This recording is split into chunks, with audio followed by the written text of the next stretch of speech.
frère et de moi-même, car nous étions très jeunes pendant la guerre, ce dernier étant né en 1937 et moi en 1936.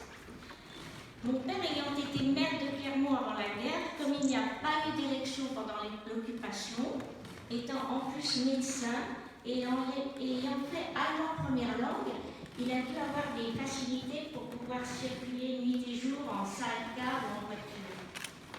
Je me rappelle tous les noms des Clermontois que M. Legault mentionne dans ses recherches.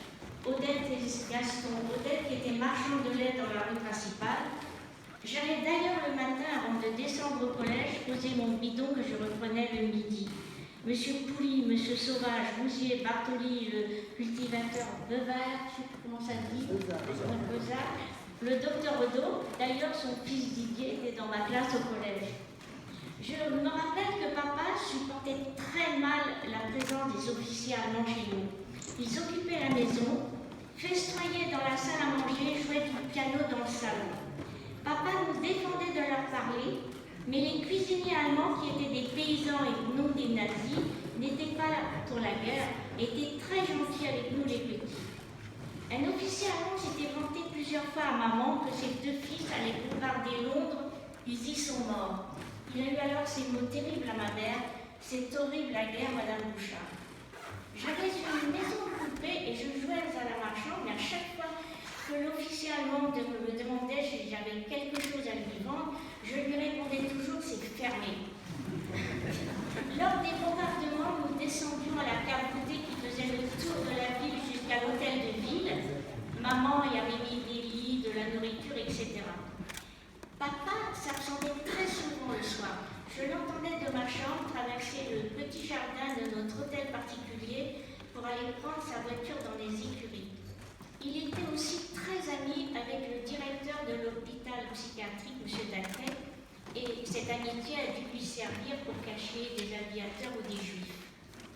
Papa se doutait qu'il était suspecté qu'il allait être dénoncé, car il a disparu un jour. Il y a eu un remplaçant chez nous, et maman nous a raconté plus tard que lorsque les nazis sont venus arrêter mon père, elle a attendu une lettre où papa lui écrivait qu'il l'abandonnait. Quel courage, elle aurait pu être déportée et mon frère est né aussi avec elle car à l'époque il avait 17 ans. Papa était avec le général de Gaulle à la libération de Paris et lorsqu'il est revenu chez nous, j'ai compris ce jour-là qu'il avait échappé à quelque chose de terrible et je me suis jetée dans ses bras en bas de l'escalier. Et lui, 6 fois d'habitude, était très ému. À la libération de ma ville, des soldats américains m'avaient juché sur un char avec les drapeaux français et américains. Et c'est ce jour-là que j'ai mangé du chocolat blanc et découvert du chewing-gum.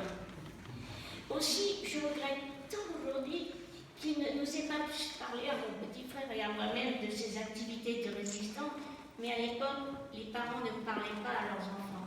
Il nous a simplement emmenés, juste après la guerre, sur les plages du débarquement, dans les cimetières des Canadiens, des Anglais, Américains, Australiens, et il nous a beaucoup parlé de tous ces jeunes soldats étrangers qui étaient morts loin de leur patrie pour notre liberté. Et s'il n'y avait pas eu mon fils Christian, qui a toujours été très attaché aux racines de notre famille, en y mentionnant sur son titre une partie de mémoire de son grand-père, s'il n'y avait pas eu M.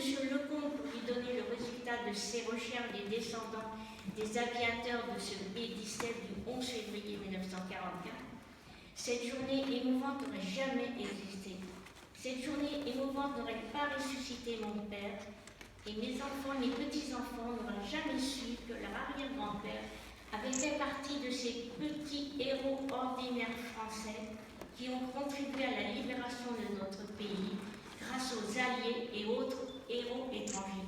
Et surtout, je n'aurais jamais connu les descendants de ces aviateurs que mon père a sauvés et qui sont venus de si loin aujourd'hui pour faire revivre leurs parents.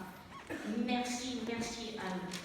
J'oubliais de vous dire que sur mes 4 enfants, le premier, Philippe et sa famille sont maintenant franco-canadiens. Ma fille, la dernière, Sophie, habite San Francisco avec son mari et ses 2 enfants. Ils sont franco-américains.